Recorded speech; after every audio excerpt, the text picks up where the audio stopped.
Mimi niliwaambia Diamond ni mtoto wa single mother, hamtaki kunielewa. Yani Diamond ni mtoto wa single mother.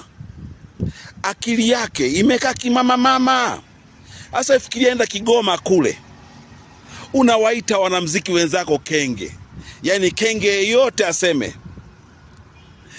Yani unawadharau wanamuziki wenzako.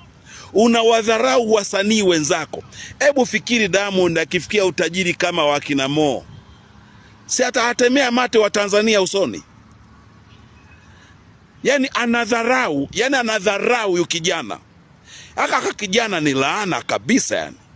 Ni laana kabisa akatoto yani. Yani kana utajiri gani wa kujivunia? Akili yake imekaa kimama mama. Diamond, hebu kuwa na adabu. Kuwa na adabu kwa Watanzania. Kuwa na adabu kwa Watanzania. Sabuni zako wanaonunua ni Watanzania. Mziki wako wanaoangalia ni Watanzania. TV yako wanaoangalia ni Watanzania. Hebu kuwa na adabu kwa Watanzania. Kuwa na adabu hata kwa wasanii wenzako basi. Nachoka mimi baba yako Clemence Mwandambo, nachoka.